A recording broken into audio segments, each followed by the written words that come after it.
You're listening to the Born to Kick-Ass podcast with Matt Tomasi and can be found at borntokickass.com/episode 56.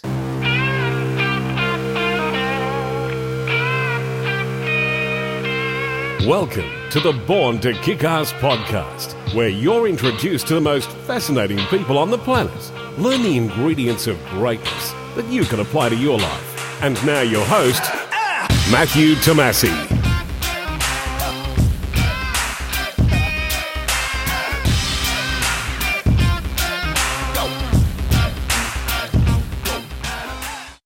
Martin Frey is the first person in the world to have climbed the 7 summits, the highest mountain on every continent, and sail the 7 seas. Martin has also skied to the South Pole and completed numerous adventure races and Ironman triathlons. Martin also spent 13 years as a senior director of Cisco systems in Silicon Valley and is an extremely successful businessman in his own right. In this episode, Martin shares some insight into the mind of one of the greatest adventurers of our time. Enjoy the interview.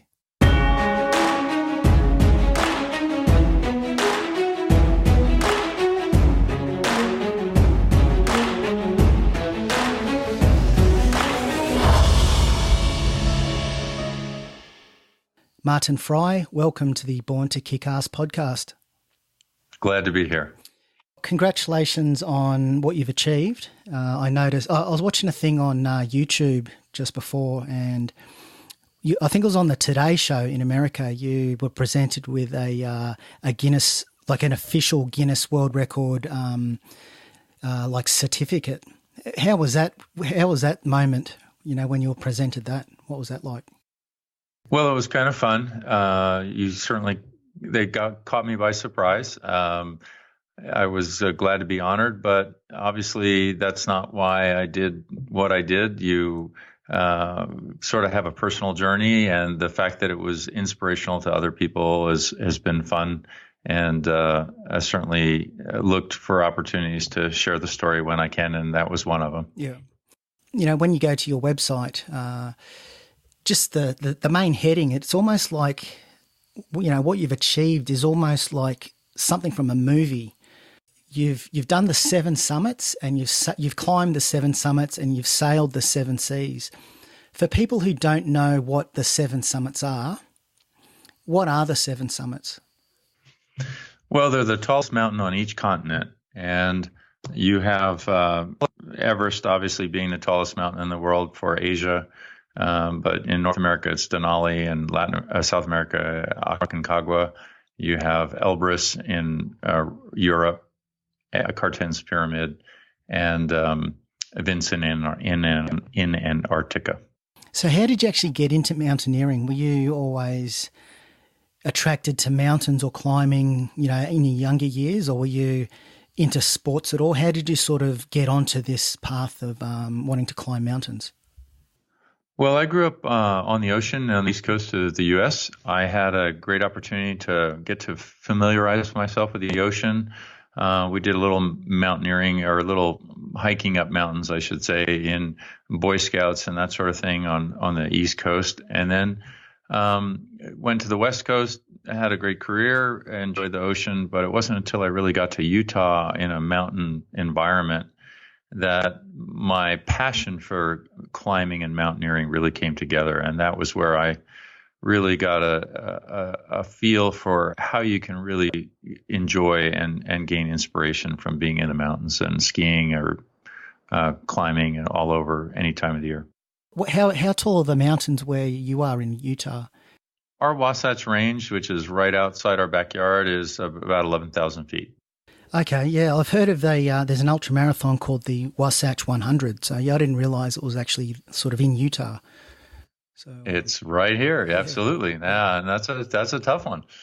How did you actually hear about the 7 summits? Was that something that you'd heard of, you know, when you were getting into sort of climbing mountains, or was it like an organic thing where you sort of just slowly became aware of it as you were progressing further and further on that path of climbing mountains? You know, Dick Bass had written a book called The 7 Summits. I certainly knew about them, but It was when my buddy, my climbing partner, Steve Gasser, and I were on the summit of Denali in Alaska, and we had realized that we were the only two to reach the summit out of our whole climbing team, that we started to think about, wow, I wonder if we have the wherewithal to do the 7 summits, and what would it take to kind of put us in that position. And that's kind of where the inspiration happened. And then the initial idea happened. And then 3 months after that, Steve died in a century race, and at age 46, big surprise. And so from there, kind of as a tribute to him, I went on and continued to take on the 7 summits as if we were climbing partners. So how long does it take to, if you sort of made a mental commitment that you're going to make an attempt at a particular summit, one of the 7 summits, when you sort of mentally made that commitment, if you rewind, how long did the planning and the training take leading up to, your attempt at making a summit? Well, I'll give you the example of Everest. I first saw Everest in 2005 on a business trip in India, and I flew up to Nepal and chartered a plane and flew around the mountain, and I couldn't even conceptualize where you'd get started and how you'd climb that thing. And then I started to think about, well, if I were to climb it, and started to put myself in the picture and that vision of what it would take to climb, what skills would I have to do? What would I have to do to get ready? And so I really started kind of laying out the strategy for how I would climb and get ready for Everest. And so put a bit of a training program together. Denali was a part of that, and so was Aconcagua in South America. And then I thought, let's give it a shot. Even if I'm not fully trained on an 8,000 meter peak, let's put it together, see if we can go for it. And I'm glad I was able to pull it off in 2011. Before we sort of delve into Everest, the other two that I always hear stories about, with Denali in North America and Aconcagua, they're about 2,000 feet difference in terms of the elevation. How did those two mountains in particular, how did they sort of, were there any specific challenges that you faced that were particular to either Denali or Aconcagua? Sure. Denali became the big learning experience for me. I learned more on Denali than any other mountain. I was dealing with minus 40 degrees C temperatures. Denali is very close to the Arctic Circle, where Everest is close to the equator. So Denali is actually colder than Everest. By the same token, everything I'd done before that was like a glorified hike. Denali became a full-on mountaineering expedition where you're hauling sleds up to 14,000 feet with 70 pounds of gear. And I'm also watching that guys that were a whole lot stronger physically than I were dropping out. And so it's where I learned the mental game and the ability of mind over body, and some of those skills that it takes to suffer well and to think through about how do you deal with uncertainty and those sorts of things.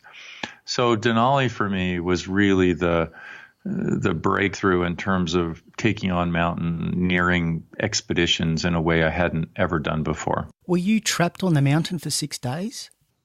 I was. So we had gotten up to 17,000 feet. Steve, my climbing partner I mentioned, was super altitude sick, but because we were in this storm, we couldn't go up, we couldn't go down. So he's suffering miserably. We're trying to take care of him. And the whiteout is just raging outside, and we're having to manage this process, and we're stuck there for 6 full days. And then we had a beautiful day, and we're like, let's go for the summit. Yeah. So, but questions of like, are we running out of food, and how are we going to manage through this? And sort of the mental, you go stir crazy sitting around a tent for 6 days. All of those kinds of things were new and different for us. Yeah, that's the thing that people don't consider. Like if you either get lost or hit by a massive storm and you're grounded, as you said, for 6 days, but you're chewing through all your food and you're using up those resources that you hadn't actually budgeted for.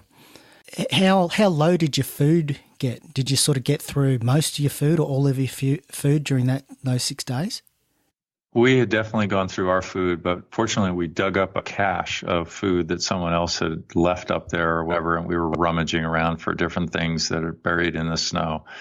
And so, yeah, we were fine food-wise. But your body does start to, wear down, and the dynamics of just dealing in the cold all the time get old, and you put up with it because you want to get to the top. And so all of that. But what I had never experienced before was a guy who was completely sick for days. I mean, he really couldn't get out of his sleeping bag, and the headaches and the nausea and the vomiting and everything were really a bit of a challenge to deal with.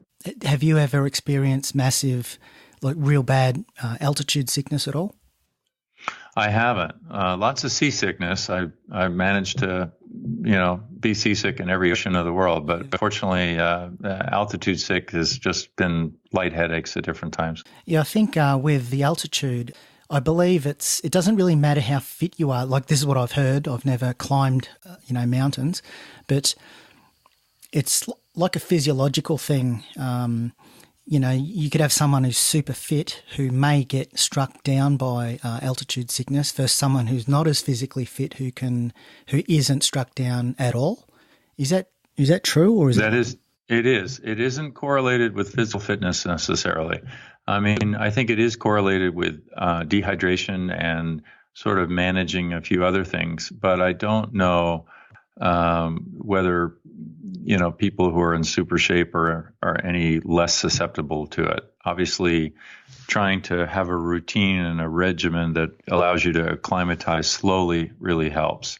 And but different people are affected different times and under different circumstances, so it's not always predictable. Now, you mentioned your friend Steve passed away shortly after Denali. Oh, did he die on the mountain, or was it sort of sometime after? It was 3 months after. He was riding his bike, waved hi to the crowd, and less than half a mile later, keeled over dead.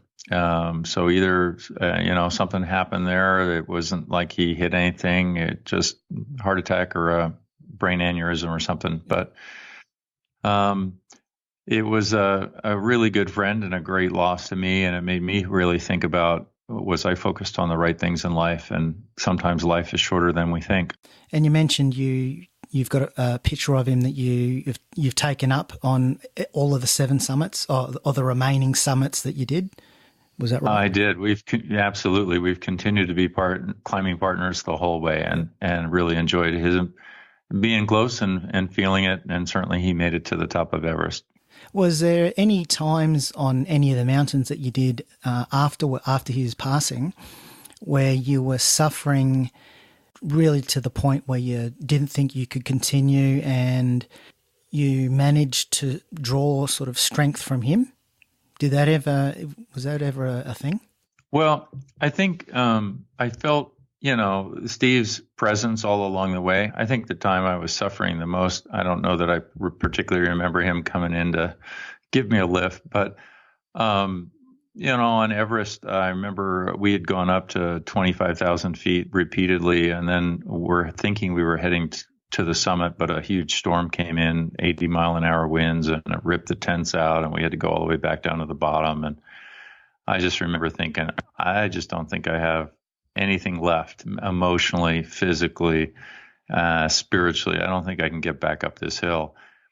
And the thought of just completely renewing and trying to go through a process of renewal and recovery emotionally and physically and regroup became very apparent that I needed to do that. And I just sat and watched Finding Nemo on my iPad and just allowed that cathartic process to kind of come in and just laugh when it came to just keep swimming. So sure enough, you find a whole new level of reserve and you dig deeper, and then you get yourself back up the mountain the next day. How important is planning for making an attempt at a particular summit?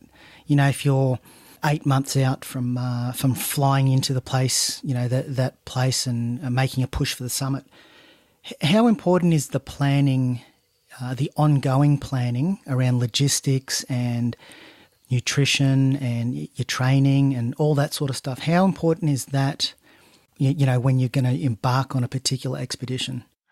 I'd like to break up planning into two pieces. There's sort of what I'll call experiential understanding, where you know how your body functions, you understand nutritional plans and how they work for you. You don't want to be trying new stuff out on some of these mountains.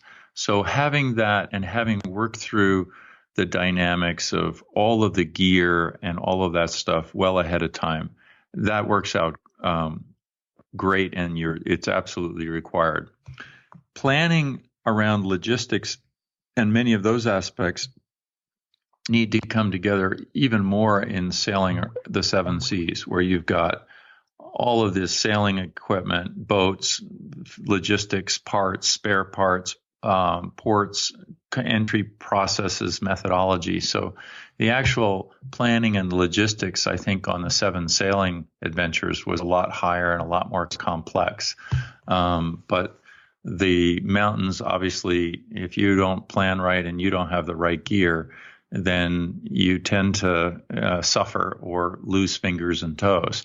And so having, an analytical and a methodical approach to gear planning, I think, was crucial, and experiencing different types of gear and working all that out ahead of time was crucial. The actual planning process, was that something that was natural to you, or was that something that maybe you transferred those skills from, your career? Because you're a very successful and senior employee at Cisco Systems. You're one of the very top employees there. Was there any sort of planning and project management type skills that you learnt from maybe a business context that could transfer across to, your mountaineering and your sailing? I think one of the skills that transferred over from my business career is the need to make decisions without all the information, and in a uncertainty or face uncertainty and that sense of ambiguity without having all the answers. The key is to keep making decisions while you're on the mountain or you're crossing an ocean. You have to, part of our human nature is we want comfort, we want security, we want all these things.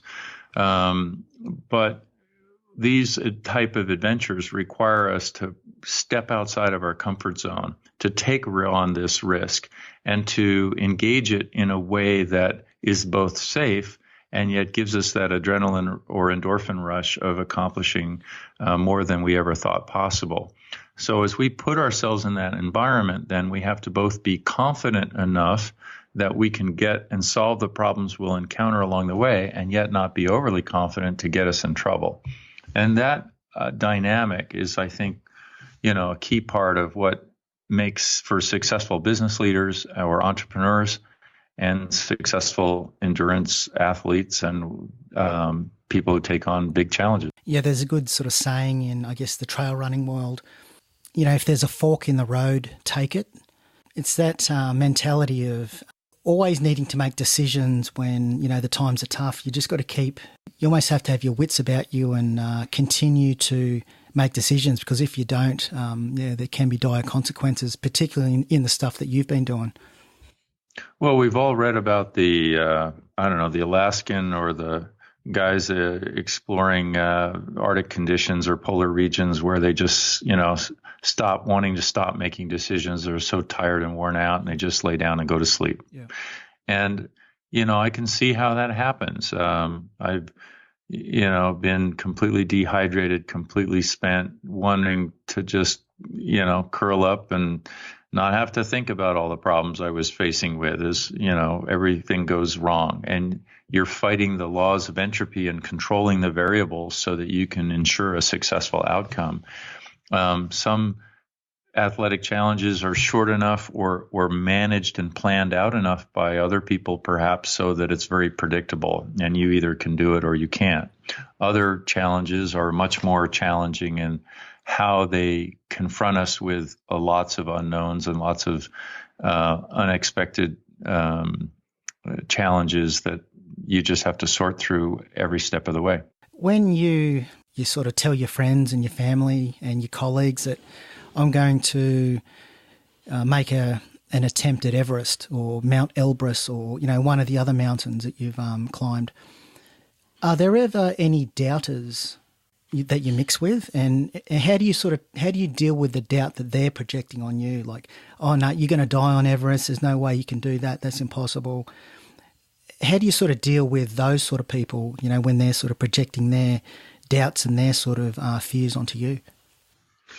Well, people certainly died on Everest while I was there. So people do die on Everest. I won't mitigate the challenge. And if you look at the overall statistics, about 300 people have died, probably about of 3,000 people who've made it to the top.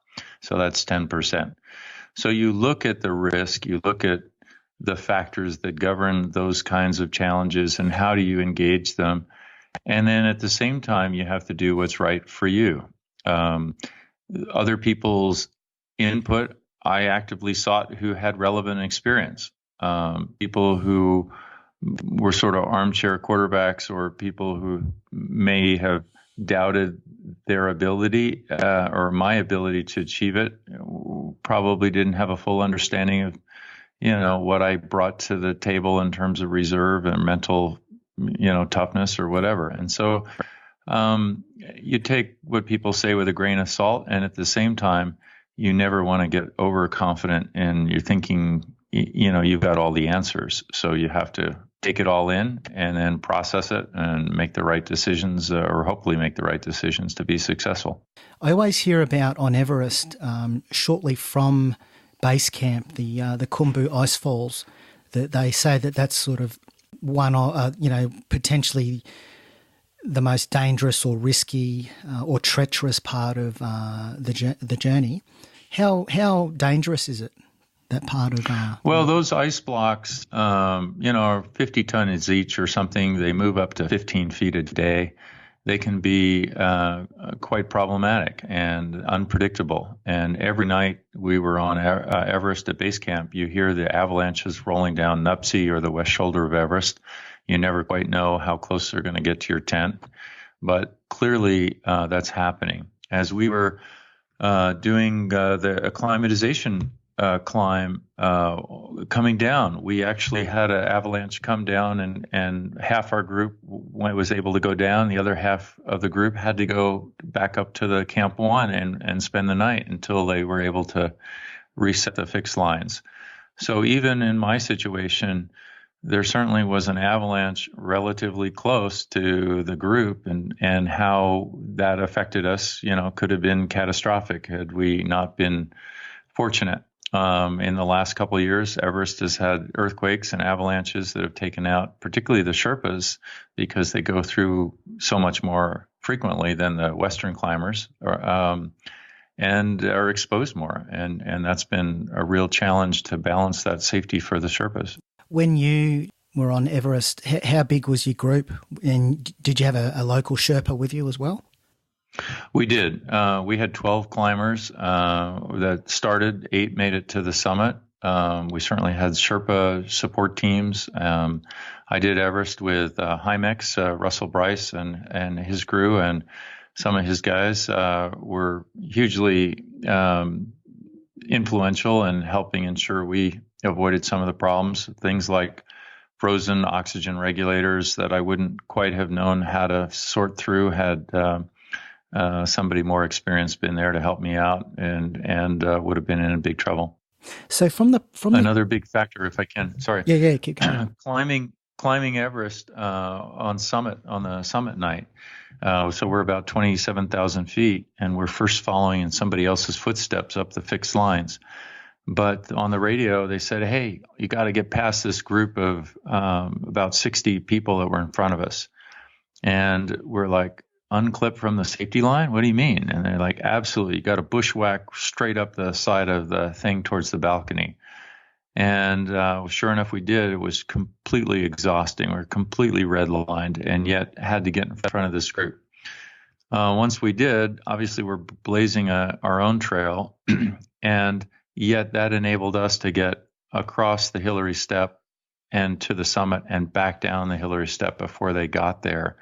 And many of them stood around for hours waiting at the Hillary Step and ran out of oxygen and had all sorts of problems.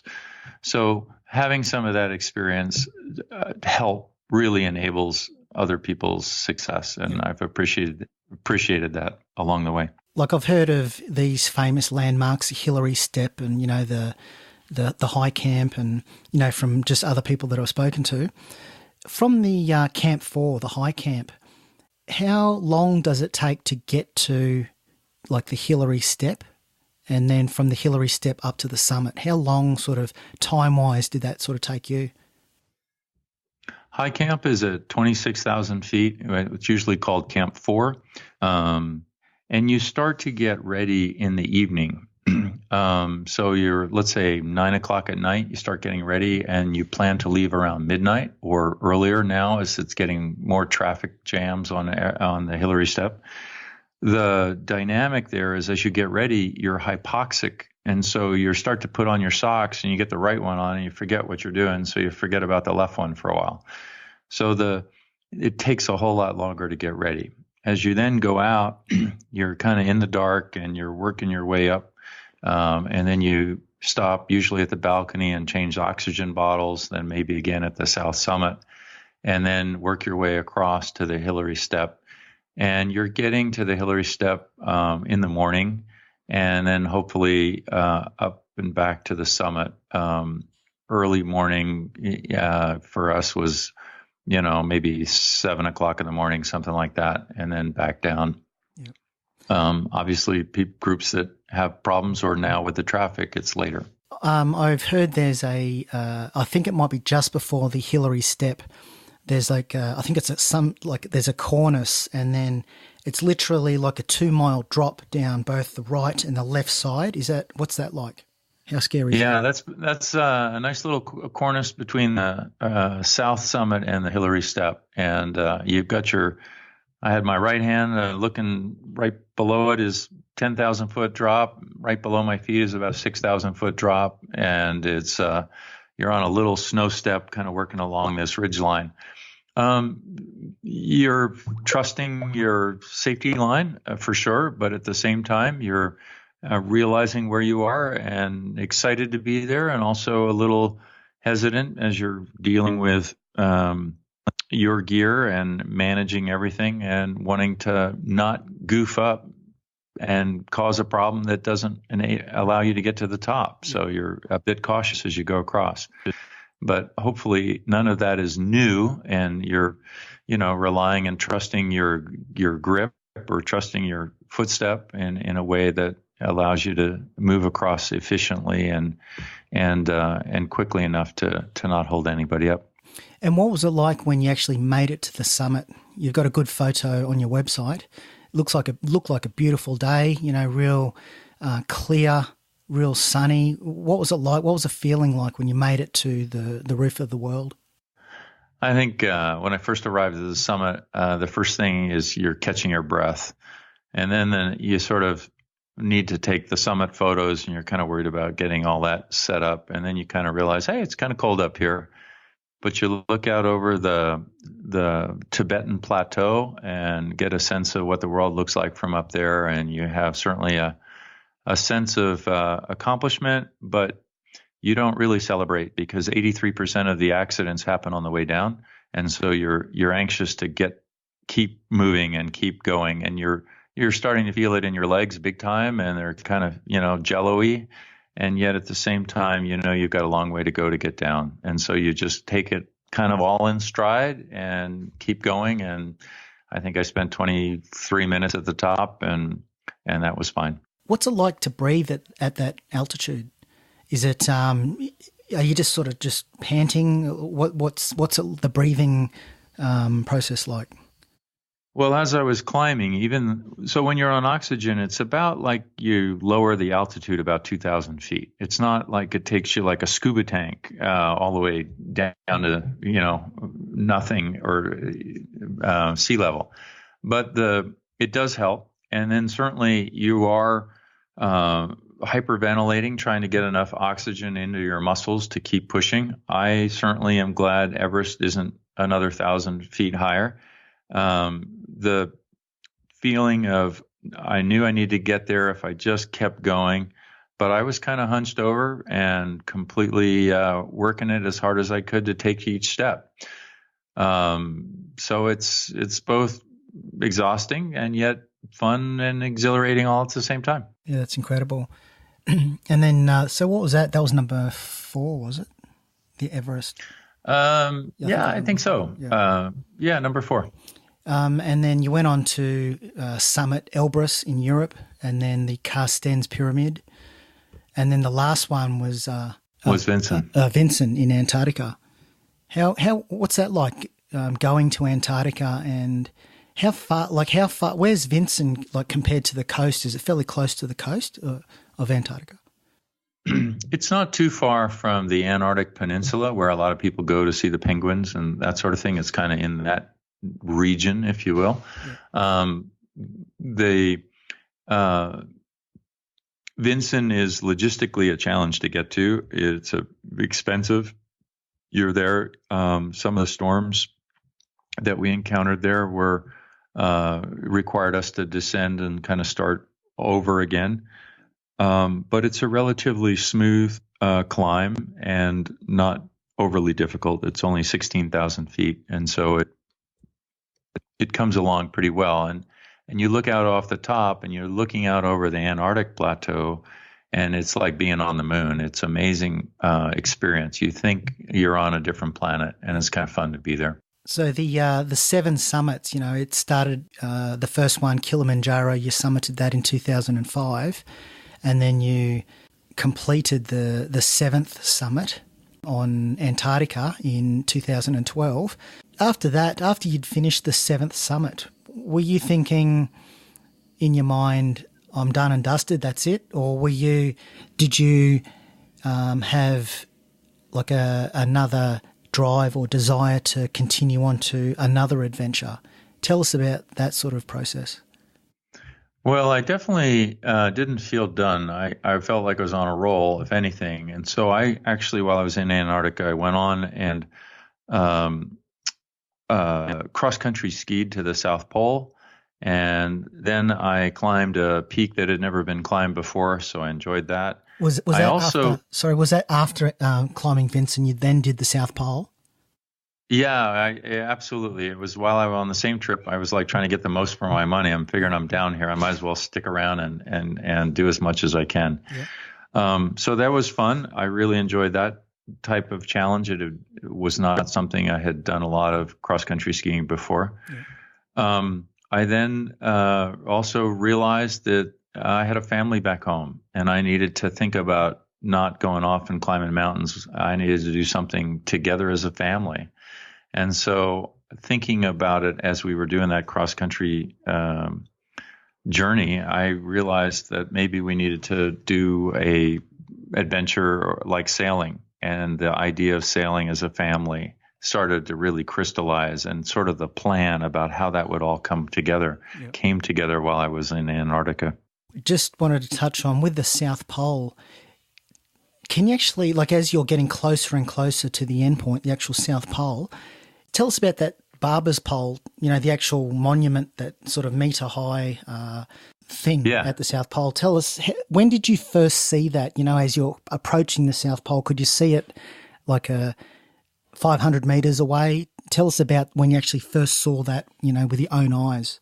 What was that like? Well, as you're trekking in, you first wonder, the first thing you notice actually is how much deviation happens on the compass. It's really wild because the difference between the South Pole, geographic South Pole, and the magnetic South Pole is so close that all of a sudden the compass goes, totally wacky. Then you start to see the research station, which is right there, tied to the the symbolic pole and that you mentioned with the stripes around it. It looks a little Christmassy, but the geographic pole is usually a couple hundred yards away, and so the symbolic pole is there, and you take pictures in front of all the flags and the Antarctic Treaty organizations, and then you go over to the geographic pole and you take a picture, and you realize you're at the bottom of the world. Yeah, that'd be pretty good. So with the seven C's, like you up until this point, you're deep into the mountaineering lifestyle. At the same time, were you doing much sailing, throughout your life in parallel? Or did you just sort of put all the mountaineering stuff in your back pocket, tuck that away, and then sort of focus more on the sailing side? Well, I knew that I needed to think about being more family focused and wanted to engage the family. So we have a handicapped daughter, and the idea of taking her along with us required something like sailing where we could put it all together.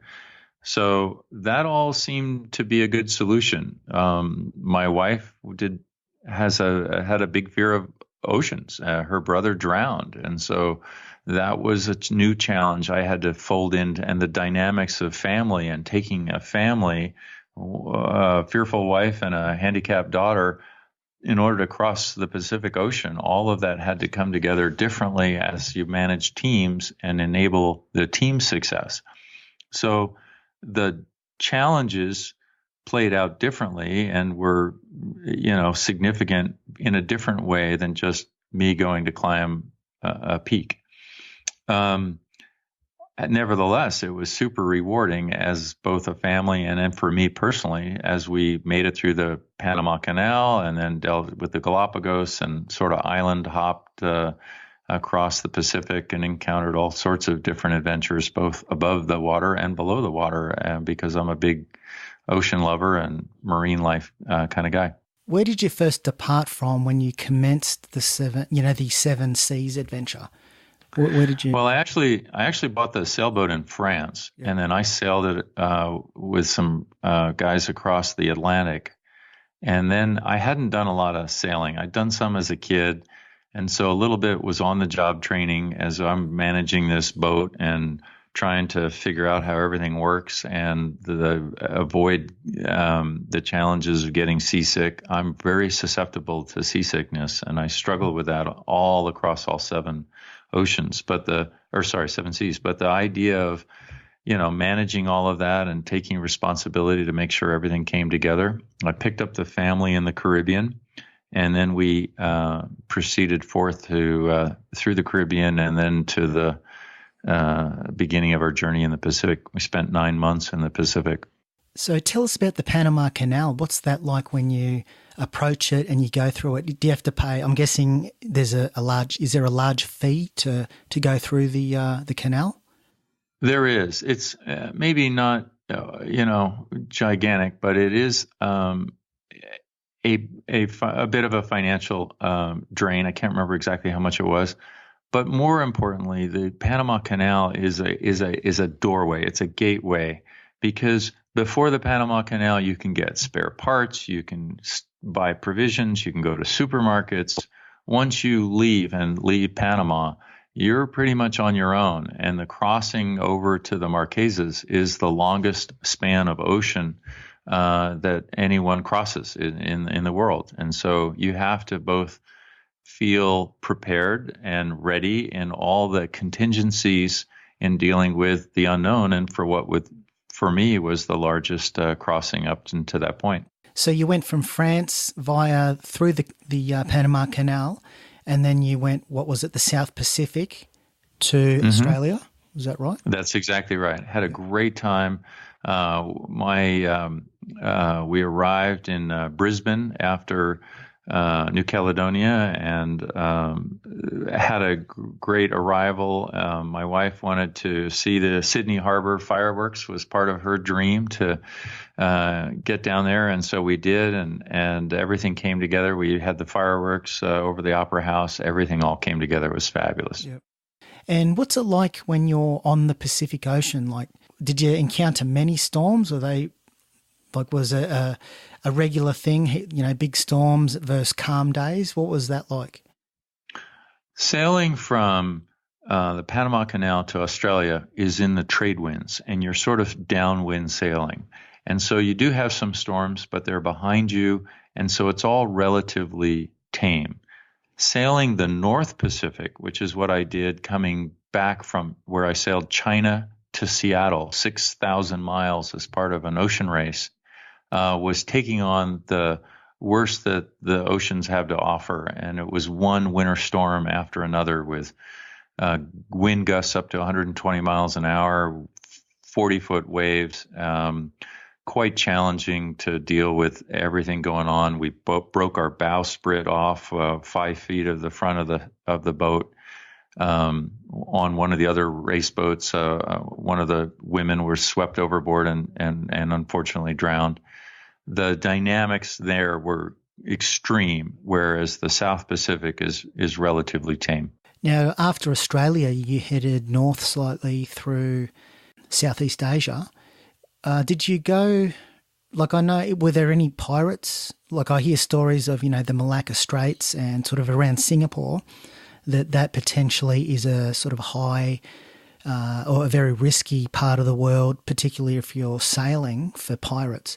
Was that something that you encountered or were you aware of, or did you make any plans if you did encounter pirates? I was certainly aware of. We have internet websites that track piracy all around the world, and we're very keenly tied into exactly where the risk areas are.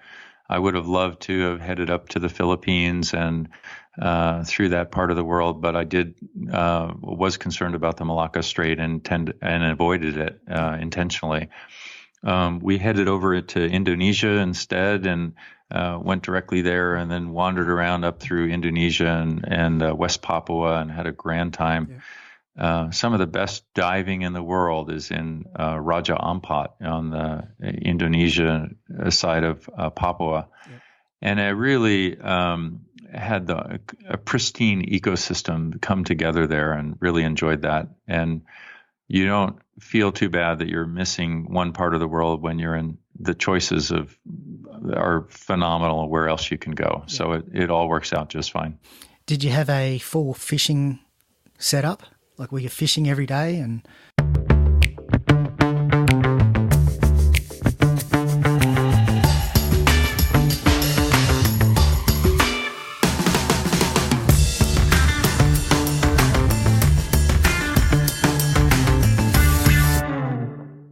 G'day guys, Matt here. This podcast is a labour of love and all episodes are researched, scheduled, edited, created and promoted in my spare time. Typically, after an episode has been recorded, it can take another 3 hours of post-production activities to get the final cut. If I'm providing you with value and you wish to support my vision of sharing these inspirational stories to the world, you can do so at borntokickass.com and click on the Patreon banner. Your support will help to maintain the monthly podcast running costs and enable me to outsource repetitive tasks, so I can bring you even more kick-ass episodes. Once again, if you want to support me in producing this podcast, head over to borntokickass.com and click on the Patreon banner. You can't miss it. And now back to the rest of the show. Did you have a full fishing setup? Like were you fishing every day? And we fished when we needed to fish for food. We had a lot of fun catching fish. I caught 400-pound black marlin crossing over and had a great fight with that for 5 hours. We caught tuna and lots of great fish, and the world is doing well in one sense that there's still lots of ways to catch fish. On the other hand, you see different parts of the world and how depleted the oceans are. And it's really sad to see the impacts both on the fish life and then also on the ecosystems like the barrier reef, et cetera. Yeah, there's another good photo of you swimming with whale sharks in Indonesia. That would have been pretty good as well.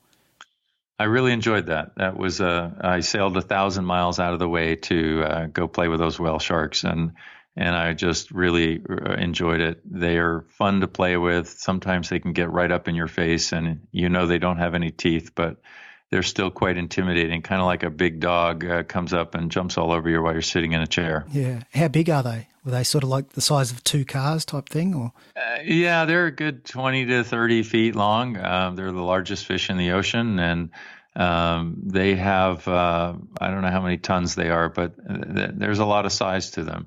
And when they want to move and think you may have food, they get a little aggressive in the sense of coming after you and, think you're going to give them a handout or something. now, after Southeast Asia, you travelled from east to west across the Indian Ocean. What was it like going? What's the bottom part of South Africa? Is that the Cape Horn or Cape of Good Hope? That's Cape Hope. Okay, and we getting around Madagascar was quite challenging. There's some really tough currents, and we had a gigantic lightning storm down there. I can't believe we made it through without getting hit. It seemed like there was lightning bolts hitting us all around the boat, and fortunately didn't hit our 90-foot mast. So the one place where we were sailing along, the speedometer said 8 knots and the GPS said we were going 0. So it meant we were in an 8-knot current, and the dynamics of dealing with that while we were moving along was a little uncertain. We had to say, how is this going to play out? This is interesting. During the actual sailing part, were you mainly doing the sailing during the day, or were you pushing through at night, or did you sort of put down like a sea anchor at night? What was your approach for moving forward with the sailing? Were you just mainly doing that during the day, or? We sailed around the clock and had a opportunity to keep the boat going. I always had a crew. I didn't do this alone. So we'd take watches, typically 3 hours on, and have opportunity to just keep going. Some people take it a little more leisurely, but when you're crossing an ocean, the goal is to get to the other side quickly and avoid some challenges. And so we clearly wanted to keep moving where we could, and then where we had islands nice little lagoons to hang out in, and then obviously we're sailing less at night. What's it like when you're in the middle of an ocean and there's no land around, and it's literally just the wind and you can hear the sound of the waves? What does that do to your mind compared to when you're in the mountains and you hear the wind and you just see the snow? Sort of like a comparison of the two environments, or the two different silences, if you like. What does that do to your soul and your mind? How does that must be incredible, just sort of flushing away all the garbage that has accumulated in your mind. Was that something you sort of really tuned into? Absolutely. You nailed it. It's been amazing that as I've had the opportunity to both be in these environments where you're out in nature and far from our modern world, you first start to align with the sun in a way you typically don't. You rise early with the sun and you go to bed early, and you kind of align around that. And your mind just seems to go much more creative and much more reflective about life and all of this. And then you get back to our busy lives in the modern world, and we're multitasking and we're trying to do all this stuff all at the same time. And you realize how less creative and less productive we can often be as we're scrambling to stay on top of all the meetings and technology and things going on in the world. So I do really enjoy being out there and watching what the world is like in its natural state, and also how that makes me feel, and kind of singular in purpose and sort of self-centered all at the same time. Were there any moments like on the boat where you'd be just looking out, maybe on a sunset, for example, and did you ever I'm guessing you did, but tune into the power of the ocean? There's this incredible power that's there, and you're riding it for months and months and months. Were you really in tune with that? You know, the real powerful force that was sort of, you know, pushing the currents and creating the wind and all that sort of stuff. Was that something that you really tuned into? I think you realize, I think in some of those watches at night, you see how big the universe is with all the stars and the amazing, you know, variety and the Southern Cross and everything. You see the power of the ocean, not only in terms of the currents, but you all of a sudden realize how big it all is and how little we are in relationship to it all.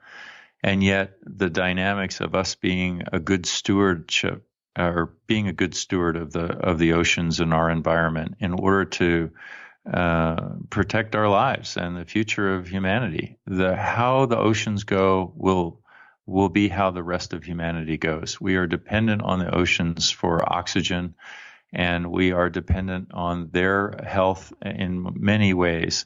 And as you start to see the changes that are happening both in ocean acidification and in the warming, the Pacific being warmer than it's ever been, the ramifications of that in Alaska, and how Alaska, Barrow, Alaska, the northern tip of Alaska, is as warm as San Francisco Bay.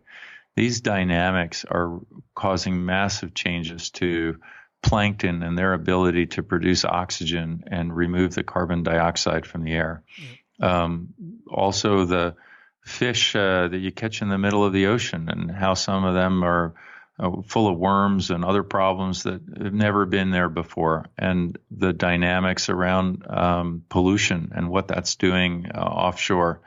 All of this is creating a huge factor. The amount of plastic in the water, the ramifications of how this will play out for us are much more significant than what we fully appreciate day in and day out. One of the routes that you did was from Alaska, and then you went like north of Alaska and then traveled, I guess, above Canada through to Greenland. What's that part of the world like?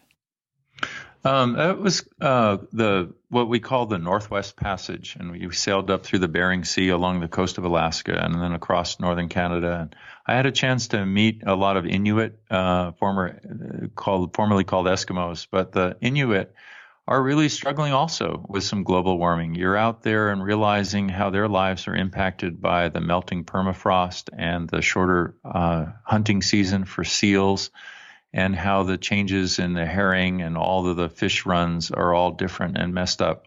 By the same token, it's amazing to be there. It's a pristine part of the world that doesn't have a lot of the normal pollution and things like that. And you're glad to have been one of the early sailboats to make it through the Northwest Passage. And that was a lot of fun. How does it go with the your passports? Like if you're traveling across the ocean somewhere, did you have to take into account potential countries that you may either refuel at or, get supplies? How much of a mission was that in terms of like getting visas, that can allow you to go into that particular country? Was that something that played a part in terms of the logistical planning? Yeah, absolutely. That's exactly what I meant about logistics. We were in, I think, Fiji or Tonga, I can't remember which, and I'm worrying about how we're going to get the visa for Indonesia ahead in time and managing all of that so it would all come together. Indonesia has some stiff requirements. Australia also does. As you go through the entry, they basically quarantine every sailboat in order to ensure that it's not bringing fruits and vegetables and other problems, bugs into Australia. And so all of those type of things need to come together, and you need to manage through them. I've had to chase around on little moped motorcycles in order to find check-in stations and hitchhike and all kinds of crazy things in order to check in and check out of countries. And that's part of the fun if you take it that way. Otherwise, it's a big bureaucratic headache. You could look at it that way. But I always challenged took that as a challenge that I wanted to see how long it would take and how I could successfully accomplish each and every step along the critical path to continue the journey.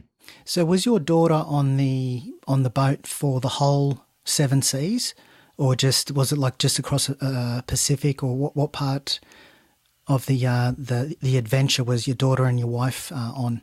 Was it the whole? Yeah. So the way we did it was they were there for the whole South Pacific. The 9 months we sailed through the South Pacific. We chose not to bring our daughter across the Indian Ocean, which is rougher than the Pacific.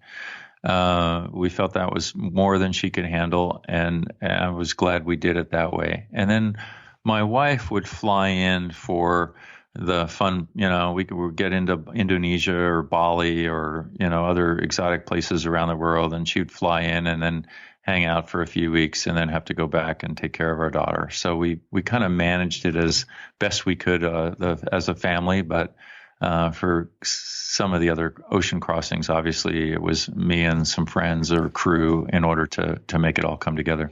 You've mentioned that you have experienced really bad seasickness. How do you deal with that? Do you have any particular tips to try and either reduce the onset of seasickness, or if you're in the midst of it, do you have any tips or techniques that you use to try and get better quicker? It's when you're on deck, I can manage it enough by looking at the horizon or stars and kind of getting a reference point. I try to be careful that I'm always got something in my stomach, and so the bile doesn't quite build up without something to kind of keep it stable. And then when I go down in an engine room or have to work on the engine in the middle of the night, I just get sick. And so you just have to keep going because you got to fix the engine or you got to get the sails trimmed, and you're as miserable as you can possibly be, and yet you still have to function. Yeah. Unlike a mountain where you can often hunker down in a tent for a while and ride out the storm, a sailboat, you just have to keep going. There is no stopping. And so in that regard, sailing is pretty challenging. Yeah, being seasick's not too pleasant. I've been seasick a few times. And trying to get your bearings and reset by looking at the horizon, like a fixed point. But it's like a really bad hangover, and every time you throw up, you don't get better. You're still in a world. You're just sick. Yeah, you are. I appreciated a pill called Stugeron that the British Navy developed, and I know that helped, but nevertheless, it's just a miserable feeling, and you realize that's part of what I had to endure to get across all 7 oceans. Yeah. It was just part of the game. 2 questions. One, in terms of the mountaineering, and conversely with the sailing, was there a particular mountain or expedition that you were on where you really thought you could die? Was there a real hairy moment that you thought, oh no, this either the weather's picking up or you're just that exhausted that you couldn't continue? Was there anything really that sort of jumps out in your mind as being, I guess, the hairiest moment in terms of the mountaineering? I think the scariest moment was when our guide actually on Elbrus fell into a crevasse. He wasn't roped up with the rest of us, and he was out in front. We were in a complete whiteout on the way down, and all of a sudden he disappears and falls 50 feet or 40 feet down into a crevasse and kind of gets wedged in. And so we had to work to scramble to really figure out how to get him out of there and rig up a Z pulley, and then you realize you have his life in your hands, and if you can't get him out, he's done for.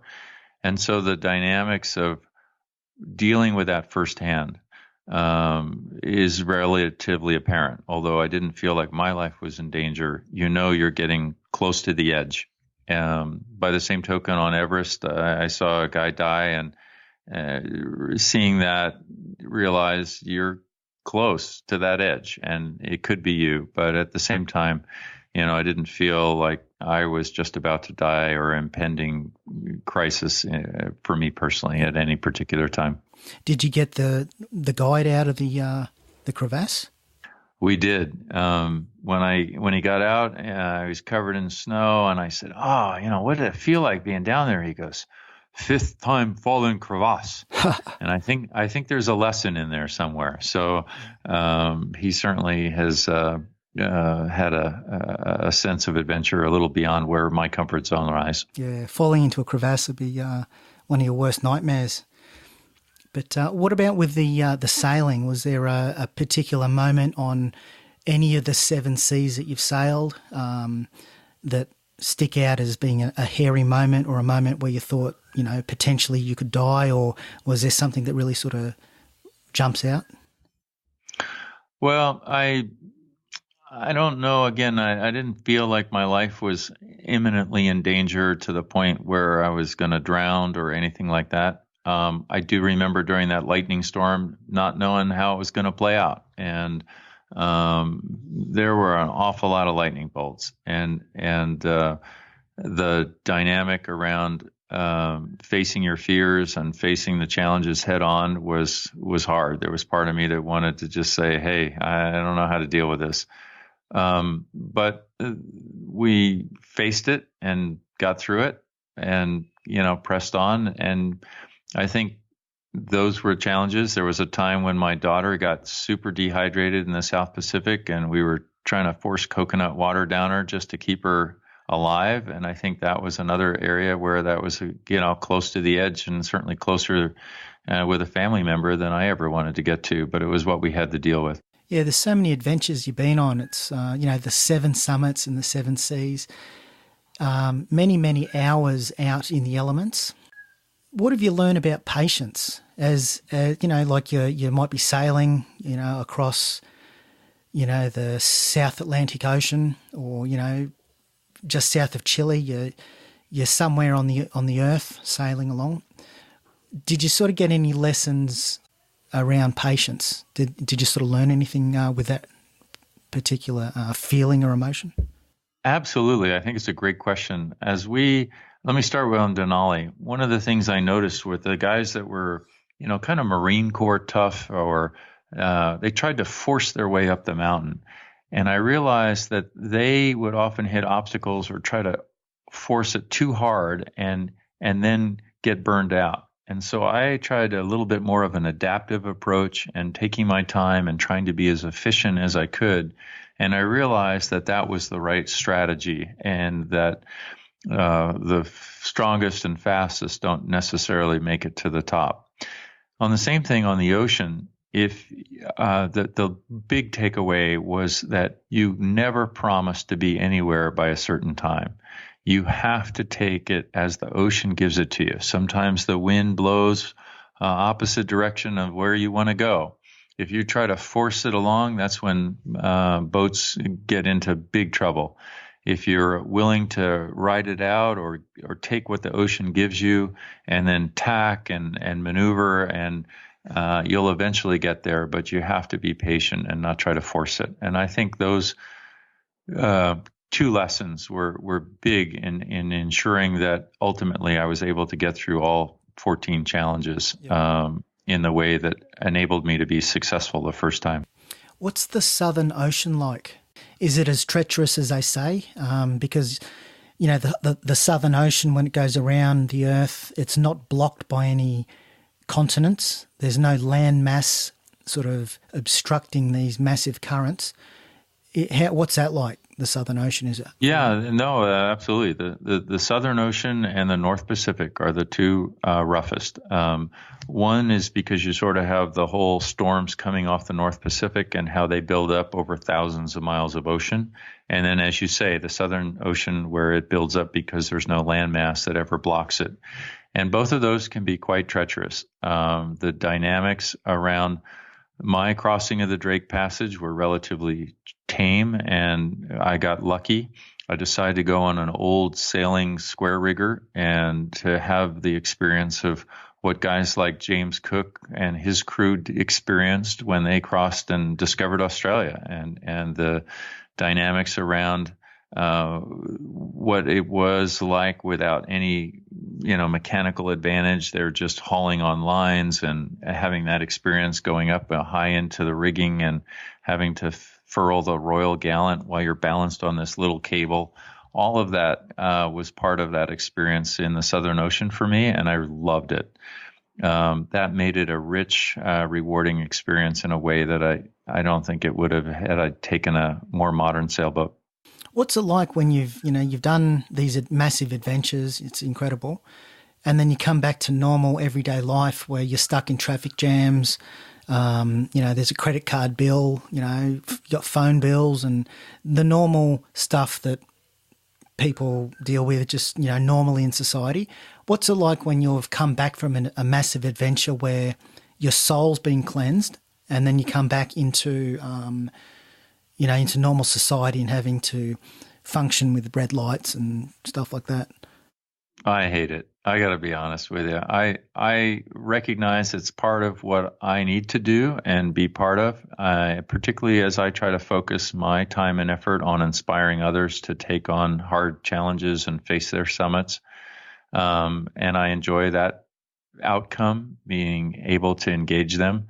And yet at the same time, I will always love the perfect sunsets and the opportunities to be out there facing nature head on and enjoying those part of my life. We have to be successful in both worlds, and we have to not just be endurance athletes. We have to be successful in life and successful and grow our circle of influence and who we can help. And the challenges are both adventures.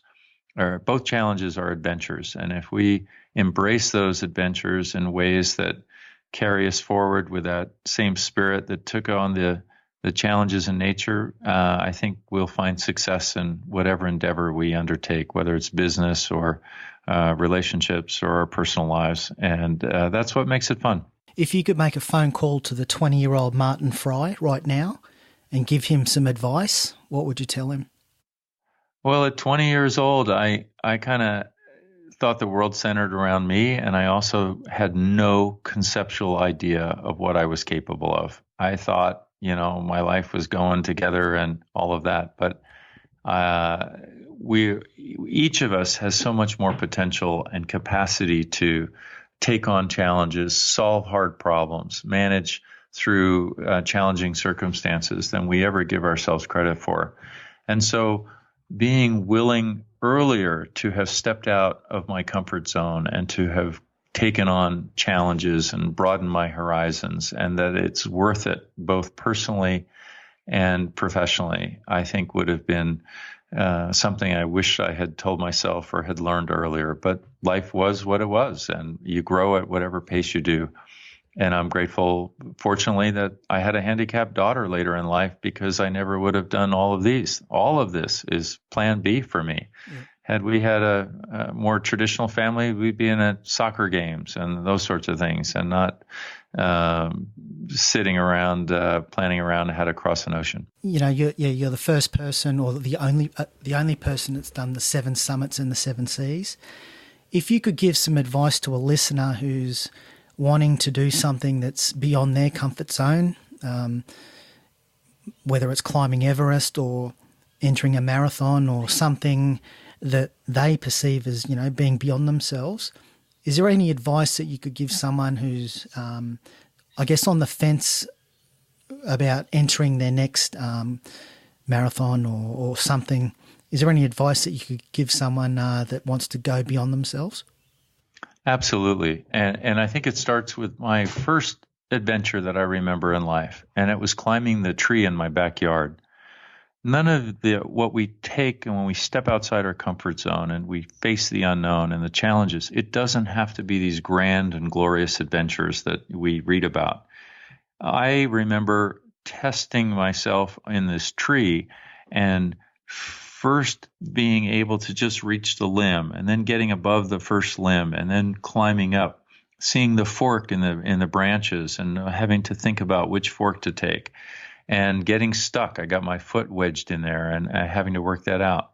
But those challenges taught me about learning to trust my grip over my fear of falling. And that same lesson, that same dynamic played out in bigger, maybe more glamorous adventures later on. But that opportunity to face the challenge, to step forward in spite of uncertainty. And certainly there was a chance of falling, but that has been very rewarding. And some people choose comfort or choose safety over adventure. And I would hope that they would really step outside and see what they're able to do. And as they progress, they'll learn that they can take themselves much further than they ever thought possible. I ran my first marathon when I had only run 6 miles previously. And I was so surprised at how well I was able to do. But a marathon seemed way too intimidating, and I never thought I could do it. But I took first 6 miles and said, wow, at 7 miles, I'd run further than I ever had in my life. And at 10 miles, I was so amazed I got to 10. It sounded like such a cool number. And at 13, I realized I'd run half a marathon, which seemed impossible. And so those are the process steps that you take, and don't let the mental side of the game hold us down. Our body can do it if our mind can. And whereabouts can people find you, learn more about the 7 summits and the 7 seas, and see what you've done and reach out and say hi? Whereabouts can people find you?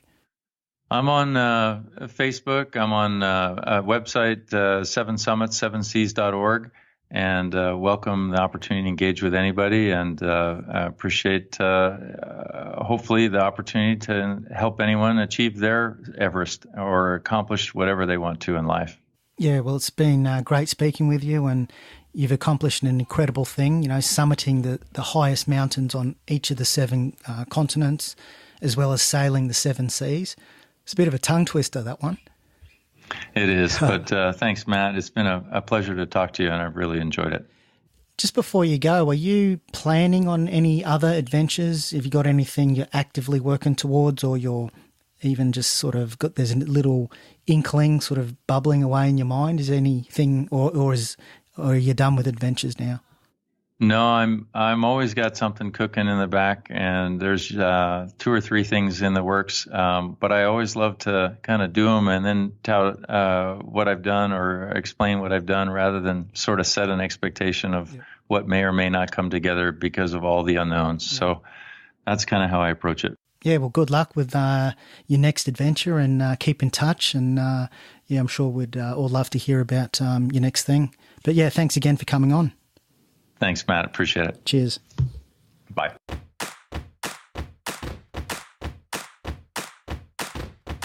You've just been listening to the Born to Kick-Ass podcast at borntokickass.com. If you liked what you heard and want more, please subscribe on iTunes. Give a 5-star rating and a kick-ass review. This really helps to boost our presence and continues to allow us to introduce you to the most fascinating people on the planet. Welcome aboard, and catch you next time.